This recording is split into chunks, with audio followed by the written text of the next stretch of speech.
Salam di dalam Tuhan kita, Yesus Kristus. Nama saya Pendeta Cornelius Ritiau dan kami dari Great Commission Gospel Ministry. Great Commission Gospel Ministry artinya pelayanan Injil Amanat Agung. Dan kami sekarang ini berada di Los Angeles, California, USA.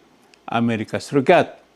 Saudaraku, serta penyamaran artinya menjadi seseorang lain yang sebenarnya kita bukan orang itu. Oleh sebab itu dikatakan penyamaran. Dan ini adalah sebagai penipuan dan kadang atau juga pemalsuan untuk kita mencari keuntungan, kita menyamar. Oleh sebab itu mari kita akan belajar hari ini tentang itu. Kita berdoa dulu. Bapa dalam surga, terima kasih atas hari ini Kau sudah izinkan kami untuk menyembah-Mu dan juga akan mendengar firman-Mu yang hidup. Tuhan tolong kami, Tuhan urapi kami, penuhi kami dengan Roh Kudus-Mu, khususnya hamba-Mu ini, supaya ketika hamba berkata-kata, berfirman, itu dengan kuasa Roh Kudus-Mu. Ampuni segala dosa dan salah kami, supaya kami boleh menerima firman-Mu dan menyimpannya di dalam hati kami ini. Di dalam nama Tuhan Yesus Kristus, kami telah berdoa. Dan semua katakan? Amin. Amin. Saudaraku, jadi ya oleh sebab itu kita akan punya judul, saya taruh judul, yaitu menyamar. Judulnya menyamar. Dalam bahasa Inggris, to disguise. To disguise. Artinya katakan kita menyamar. Dan saya ada note seperti ini saya taruh. Satu hal yang sangat menipu ialah penyamaran, khususnya secara rohani. Karena kita akan belajar rohani hari ini. Kita akan pelajari hari ini bahwa setan, atau dia adalah bapa penipu, dia akan mempergunakan segala macam penipuan untuk menyesatkan kita pengikut Yesus.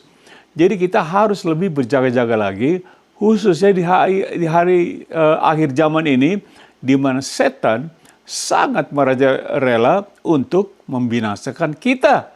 Ya, kita ketahui, seperti Tuhan Yesus katakan, setan datang untuk mencuri, membunuh, dan membinasakan. Jadi dia bekerja keras di akhir zaman ini.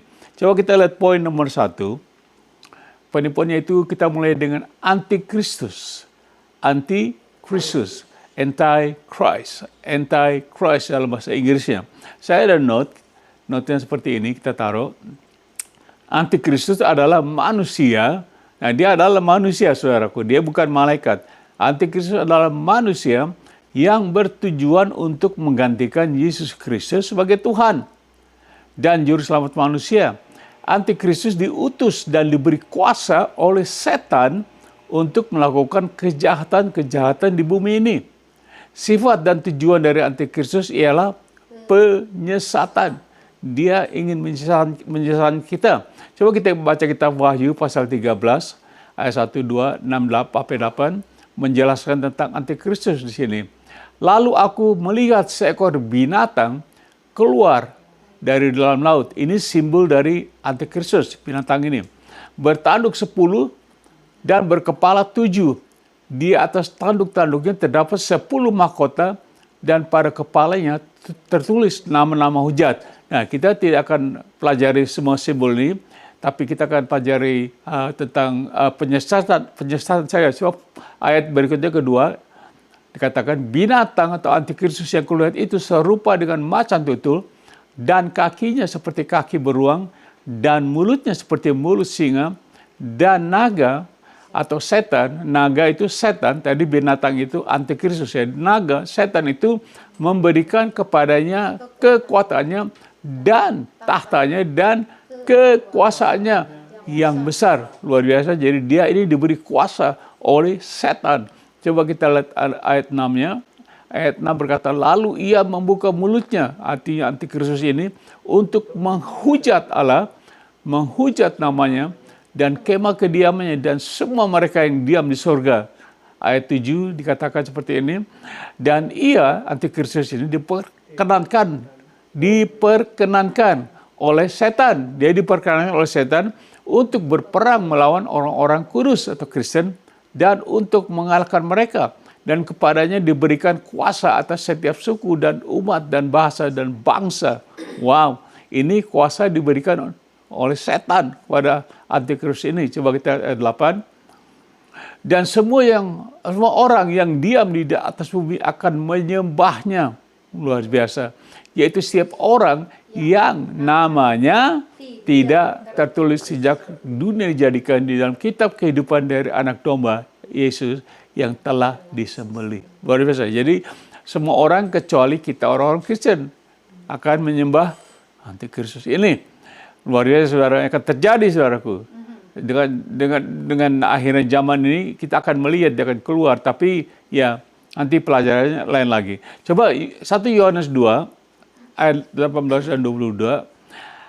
Anak-anakku, waktu ini adalah waktu yang terakhir dan seperti yang telah kamu dengar, seorang antikristus akan datang. Sekarang telah bangkit banyak, katakan banyak antikristus. Itulah tandanya bahwa waktu ini benar-benar adalah waktu yang terakhir. Dan ayat 22 kita baca seperti ini, Yohanes katakan, siapakah pendusta itu? Bukankah dia yang menyangkal bahwa Yesus adalah Kristus? Dia itu adalah antikristus, yaitu dia yang menyangkal baik Bapa maupun Anak, yaitu Yesus Kristus. Ya, ini antikristus, dia tidak percaya kepada Allah Bapa dan Anak, disangkal. Dia tahu, tapi dia sangkal antikristus ini. Dan banyak antikristus sudah keluar. Saudaraku, ini nanti note kita baca dulu. Kita taruh note begini, saya taruh.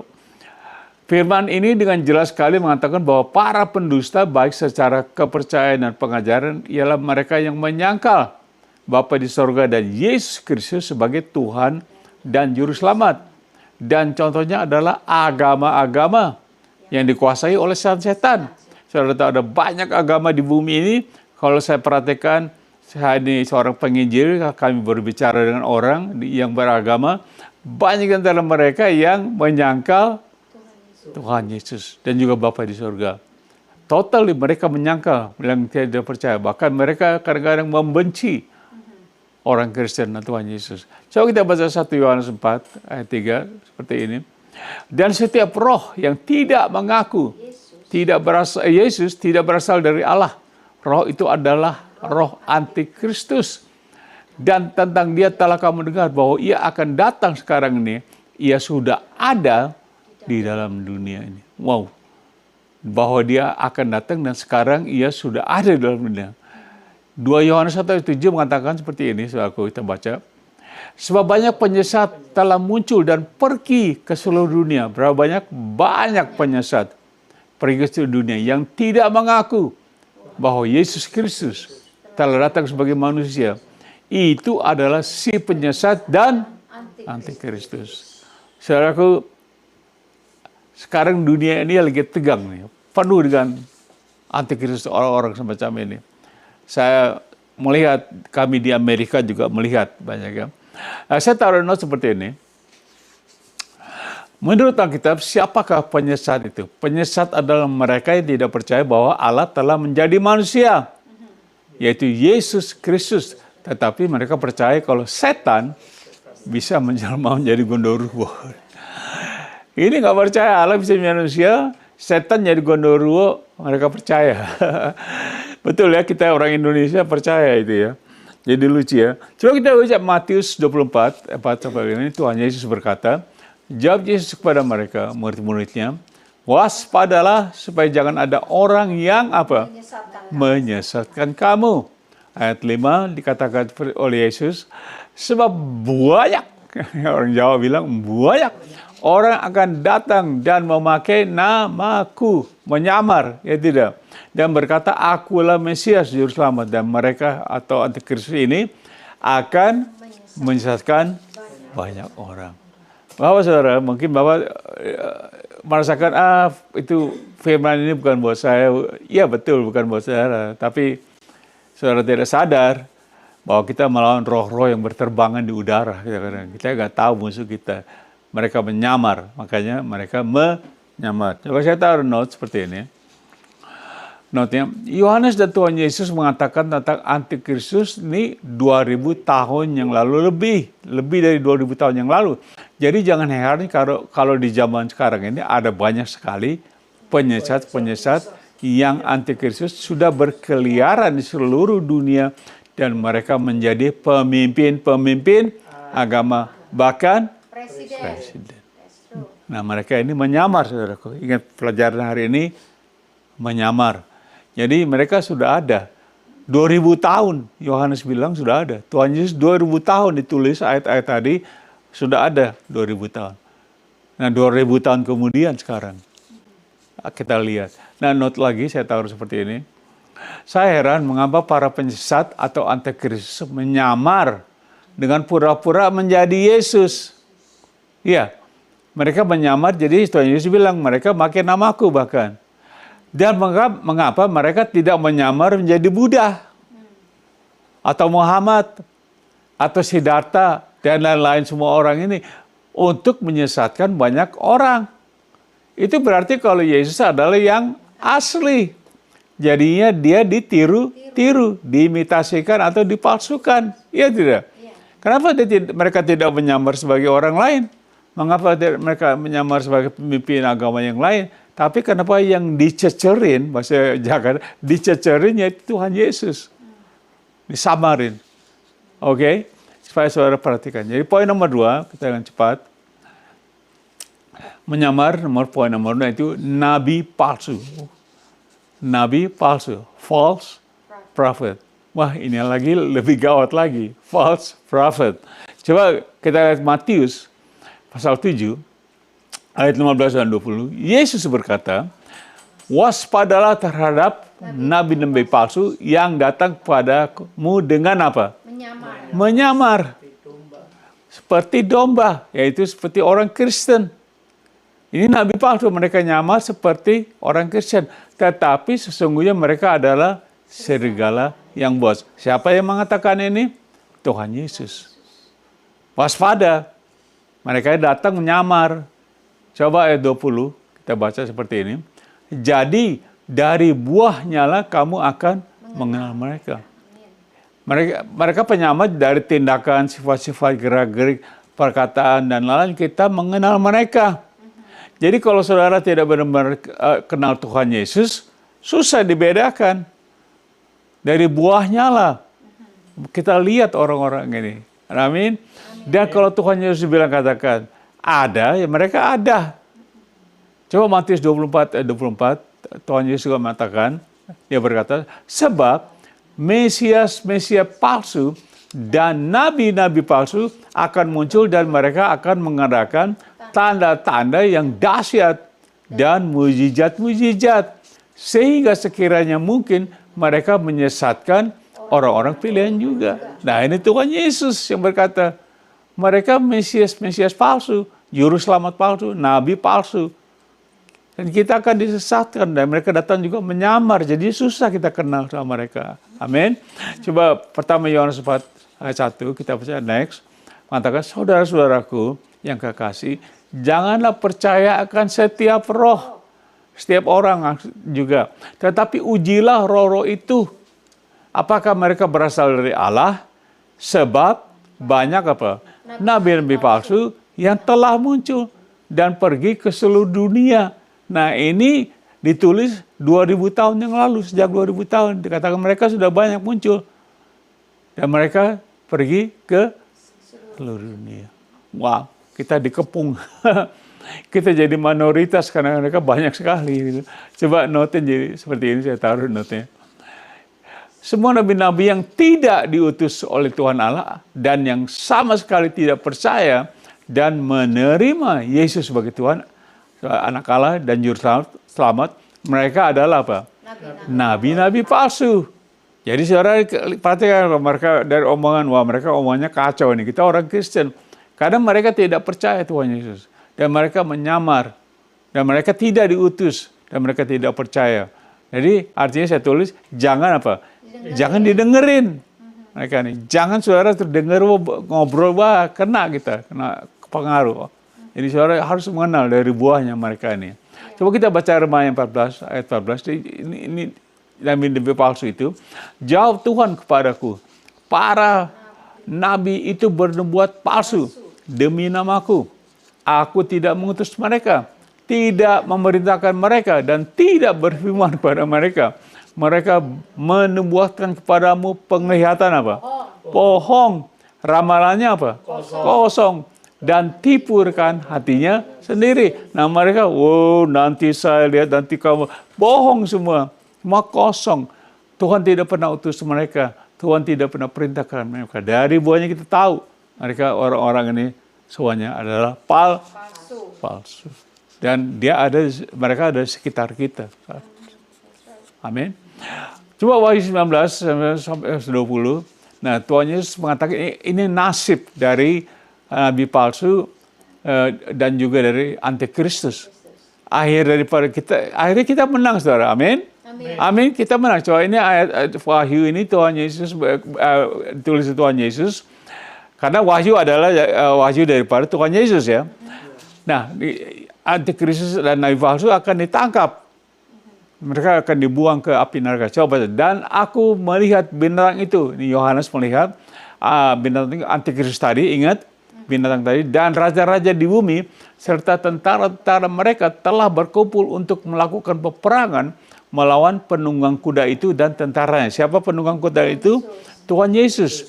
Dan tentaranya yaitu siapa? Kita, orang-orang kudus. Itu kalau kita pelajari Wahyu 19, tapi next time atau dulu saya pernah ajarkan ini. Ayat 20. Maka apa?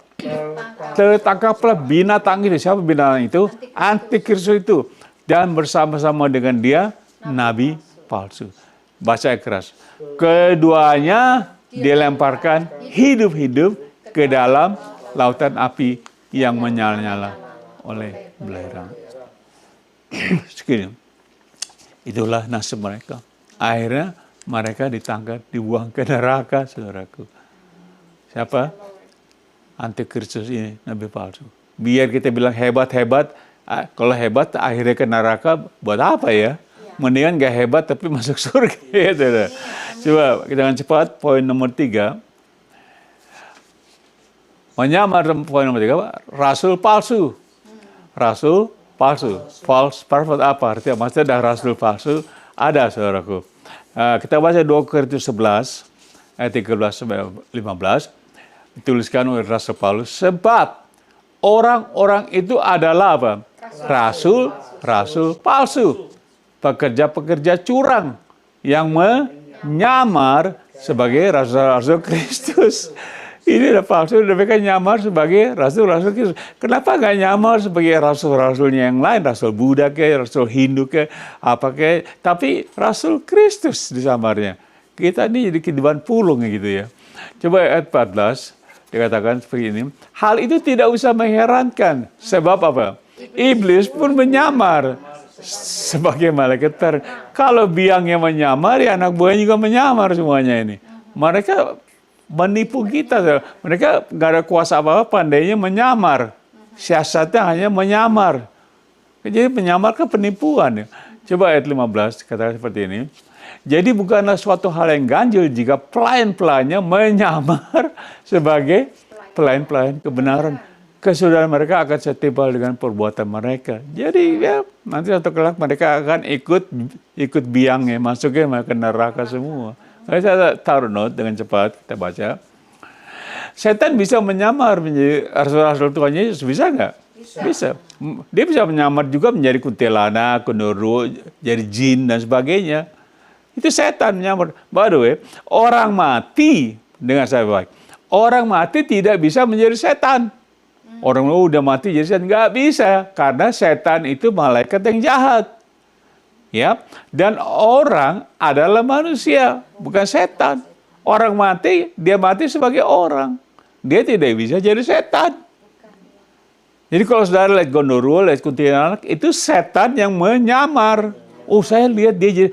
Saudara, saya katakan, itu adalah setan sendiri yang menyamar. Kita kalau udah mati, kita disimpan.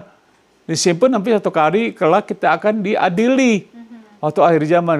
Sebagai manusia, bukan sebagai setan. Kalau kita jadi setan, diadili sebagai setan dong gitu ya. Jadi saudara pastikan itu baik. Jangan bilang, oh dia mati, jadi setan jadi kuntilanak, jangan.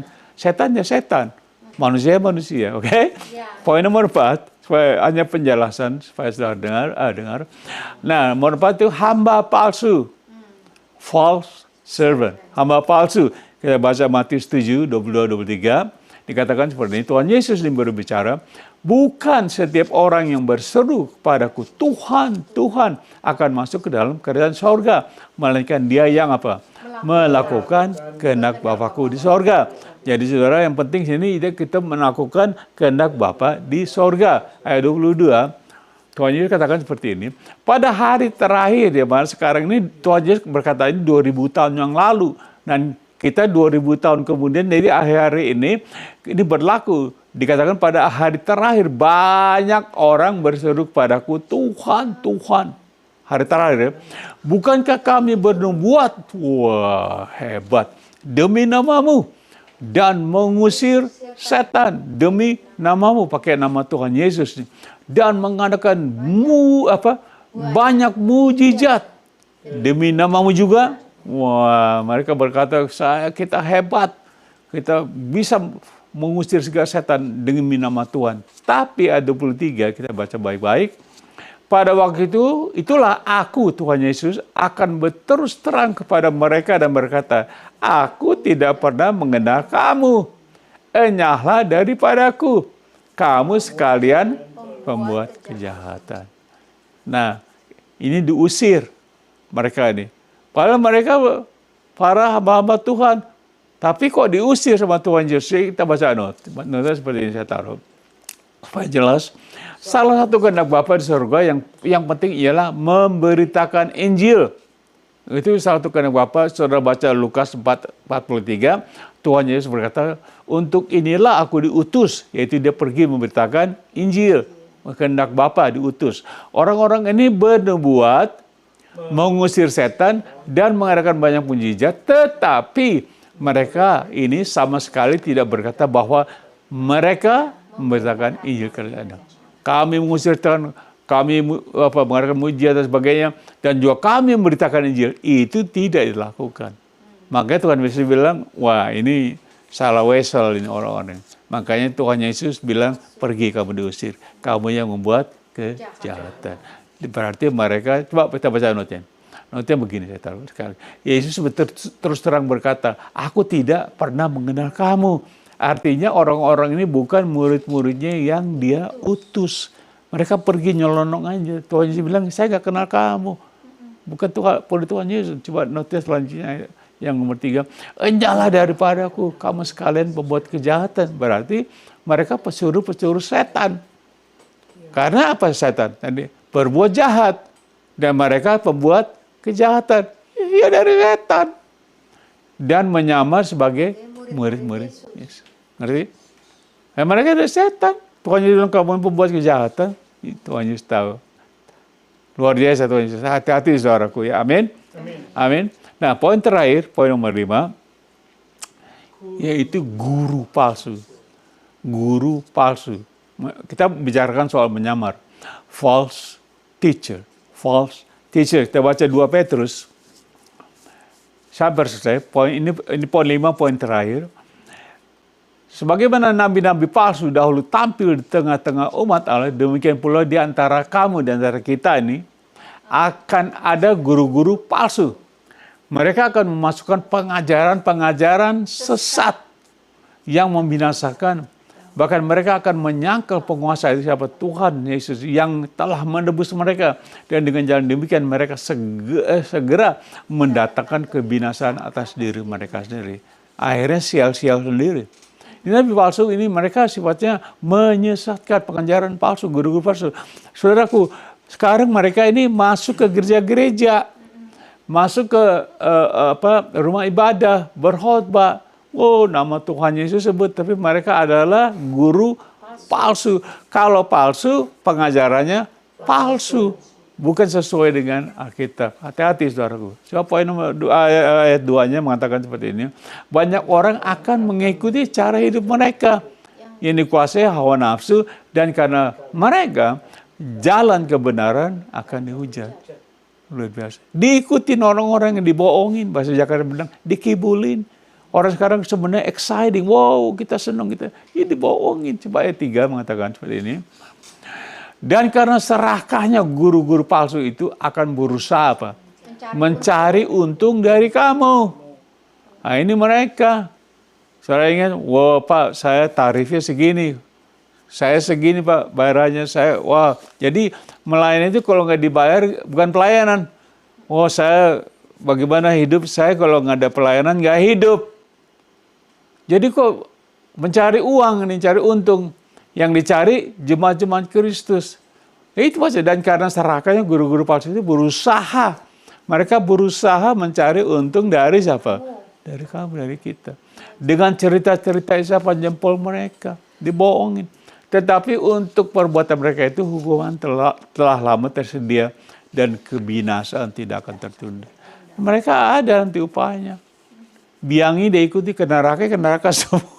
Ngumpul dah di sana tuh. Semua yang palsu-palsu. Semua antikristus, nabi palsu, semua laskar. Coba kita baca 2 Peter 2 ayat 17-22. Ini ayat terakhir. Guru-guru palsu itu adalah seperti mata air yang kering. Seperti kabut yang dihalaukan taufan. Bagi mereka telah tersedia tempat dalam kegelapan yang paling dahsyat. Jadi kita nggak usah ngapa-ngapain. Kita nggak usah, wah bertengking, wah kita lawan debat, bodoh kita. Mereka sudah tersedia. Bagi mereka telah tersedia tempat dalam kegelapan. Akhirnya mereka ke sana. Nah, kita biar debat sekarang juga kadang-kadang percuma. It's a waste of time. Mendebat.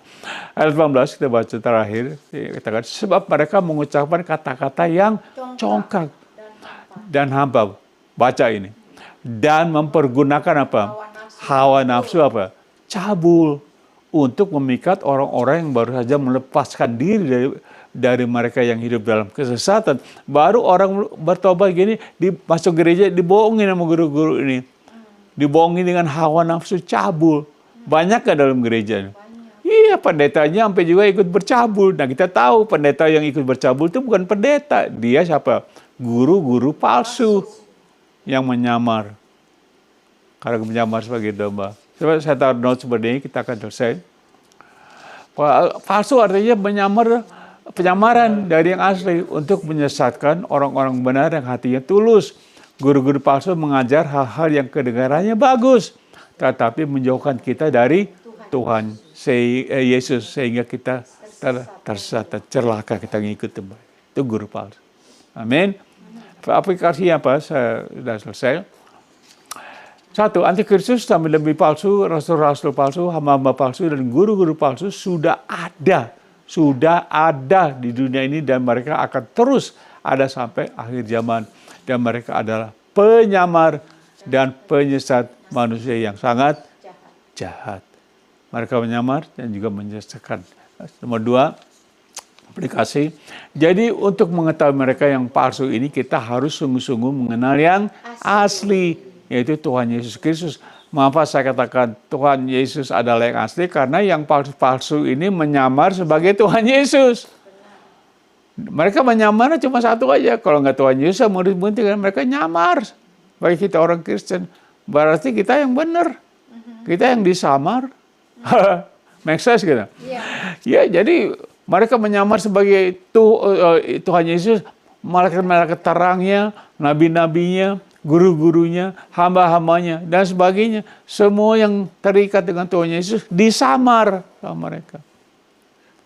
Untuk menipu kita dan sebagainya. Wow. Kasar mereka, mainnya main kayu. Akhirnya kita udah tahu firman Tuhan hari ini. Jadi saudara berjaga-jaga. Amin. Kita lihat kata penutupnya apa? Saya tahu seperti ini. Silakan Anda renungkan mengapa setan dan antek-anteknya menyamar menjadi Yesus Kristus dan hamba-hambanya di dunia ini. Sekali lagi, silakan Anda renungkan, Anda berpikir, kenapa ya setan dan antek-anteknya menyamar menjadi Yesus Kristus?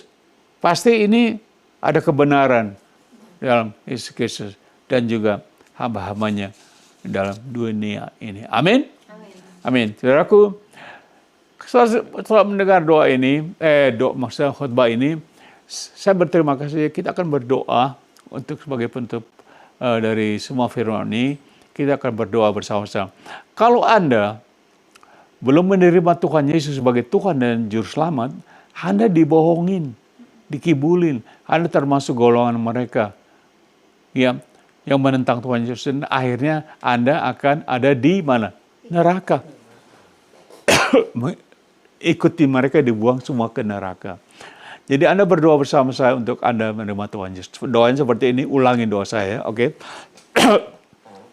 Tuhan Yesus, aku adalah orang berdosa. Ampuni aku dari segala dosa-dosaku. Dan aku membuka hati menerima Engkau sebagai Tuhan dan Juru Selamatku. Ubahlah hidupku menjadi sesuai dengan kehendak-Mu. Terima kasih Tuhan Yesus. Di dalam nama-Mu aku sudah berdoa. Amin. Amin. Saya tahu saudara jujur, sudah berdoa dan saya akan memberikan berkat. Mari kita terima berkat, kita berdoa. Kiranya kasih dari Bapa, kasihnya yang kekal, kasihnya yang abadi, dan juga seluruh anugerah dari Tuhan Yesus, Tuhan dan Juru Selamat kita, dan juga persekutuan melalui Roh Kudus-Nya menyertai kita dari saat ini sampai selamanya. Di dalam nama Tuhan Yesus Kristus kita berdoa semuanya. Katakan amin. Ya, terima kasih saudara. Kiranya kasih Allah menyertai saudara dilindungi melalui Tuhan Yesus. Terima kasih, sampai kita ketemu lagi. God bless you. Amin.